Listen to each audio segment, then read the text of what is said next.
I've been very naughty. I have been reading a book that is, or certainly was, banned in the United Kingdom. That book is called Spycatcher by Peter Wright. Now, the whole history behind this book is certainly an interesting story, and I suggest that you, if you want to learn more about that, just Google Spycatcher Peter Wright and you will hear the whole story. Fascinating story. But the book is about the British Domestic Intelligence Services, MI5, in the 1960s and 1970s. Now, Peter Wright calls this a candid autobiography of a senior intelligence officer. But the one thing I found interesting about this book is the way that people used to work in the days before computerization. Now, MI5, the Domestic Intelligence Services, used to keep files on many people in paper form in a huge registry in the basement of their office building.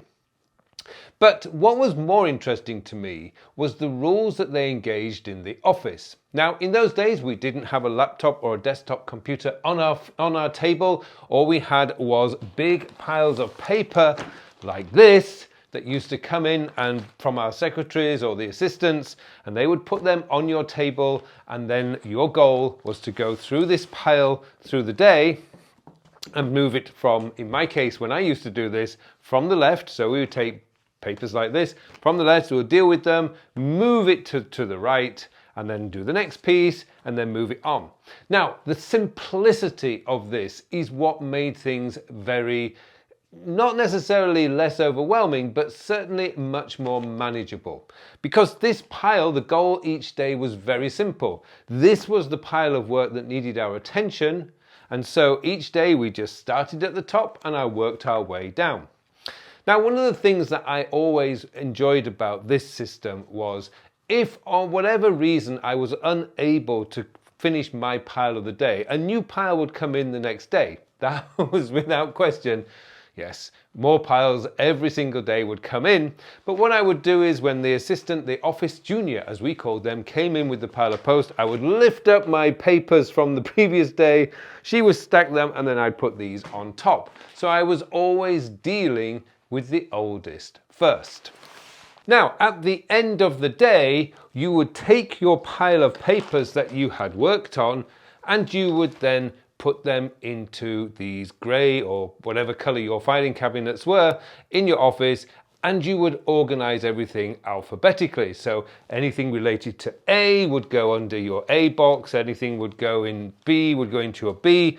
I have right here, for example, my old getting things done documents. So I remember when I moved to getting things done way back in 2008, 2009, and I printed out all the master workflows and I used to study this quite religiously. So this is related to GTD, getting things done. So this would be filed under G for getting things done. There was nothing complicated about this. We didn't have subfolders and tagging or anything like that. It was just a simple alphanumeric system. We put the papers in the filing cabinet related to whatever the first letter was. And most of the time I was dealing with clients, so it was pretty easy. Mr. James would be under J, Mrs. Smith would be under S, whatever. It was really quite simple. Now, don't get fooled into thinking that there was less work in those days, so using analog systems was much easier than it would be today. The difference today is not the amount of work coming in. That has largely stayed the same. The difference today is the speed at which work is coming in. But there is a tiny little flaw in this system. You're a human being. You have one brain. It's an amazing thing. Incredible innovation and evolution has made your brain fantastic, but it has one flaw in today's modern world. You can still only work on one thing at a time. And that is what will always be your limitation. It does not matter what tools you get. It doesn't matter if you're using superhuman email system, apparently it's a thing, which will organize all your emails for you, because you can still only deal with one email at a time. Similarly, with your task manager, you can use a paper-based system and write your tasks out each day and work through that list, and then at the end of the day, you're done. Or you can use a digital system. It doesn't matter what you're actually using, simply because you can still only work on one thing at a time. Now, you cannot be texting somebody a reply through Messenger or WhatsApp or Microsoft Teams and reading a report that you need to be prepared for in a meeting this afternoon. Similarly, you can't be checking your emails and preparing the presentation file at the same time for today's presentation. You're limited not because of the tools, you're limited because your brain can only focus on one thing. That's actually a good thing. Now, one of the great things about getting things done, and one of the reasons why I feel this book has endured for so long, is because it taps into that simplicity. Now, if you've read Getting Things Done, David Allen does not talk about the latest tools, gadgets, toys, digital products, because he knew, just like I know, that the tools you use are not important.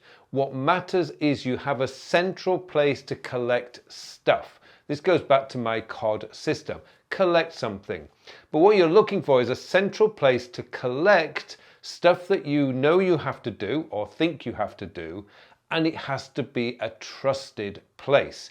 Now, today's modern world, that's probably going to be your phone, or it's going to be your laptop. If you're using a laptop, you need to have a tool that you can actually collect all the stuff that you're coming in. This is like the Office Junior coming round with the pile of papers and dumping it on your desk, and then you start at the top and you work your way down. Really quite a simple process.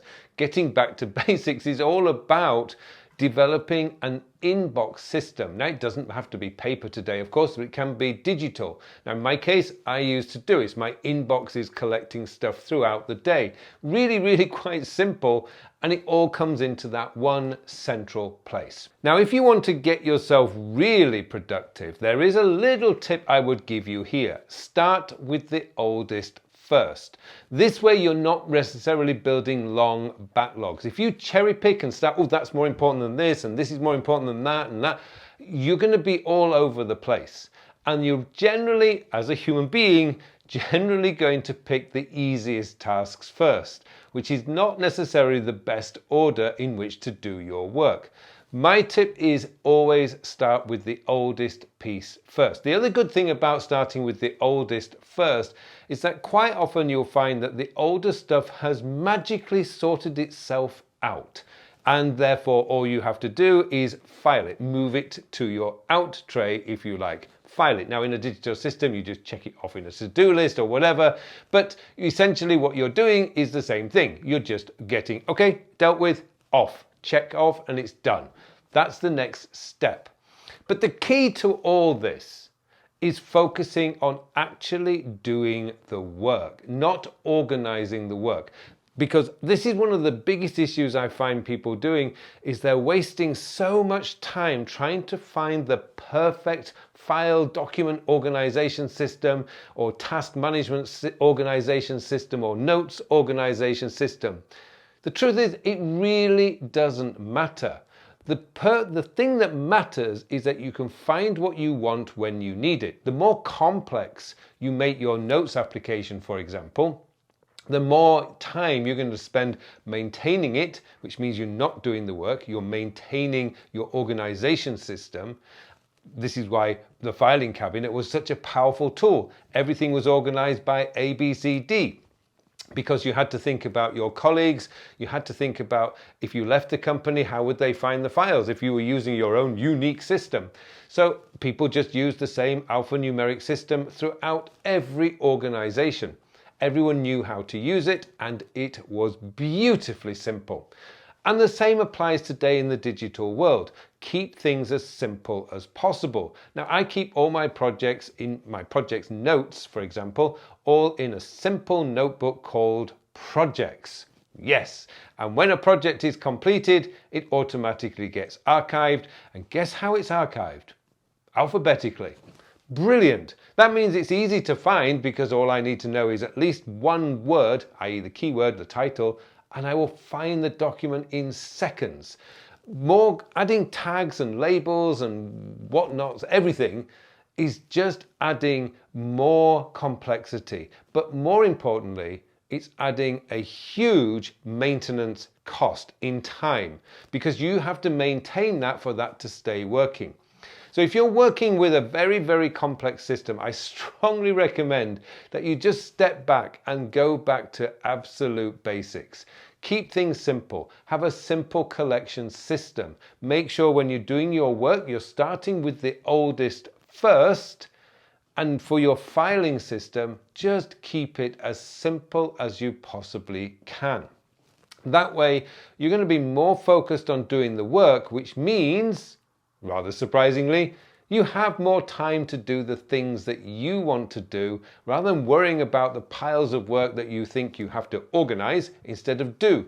Doing is way more important than organizing, but you do need to be collecting, and collecting can be just a simple inbox, whether it's a piece of paper or it's digital, doesn't really matter. The key is whatever you're using, it's simple and it has a very logical system. Inbox, do the work, outbox, really quite simple. Anyway, as I say, I was inspired by the book Spycatcher and just reading about how people were managing the piles and piles and piles of documents and papers that they were getting every single day.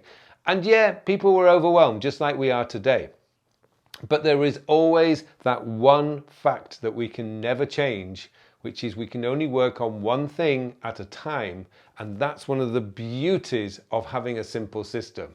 One thing at a time, start with the oldest, work on it, move it to that side. Next, move on to the next thing. That way you're going to get a tremendous amount of work done and your backlogs are not going to get too big.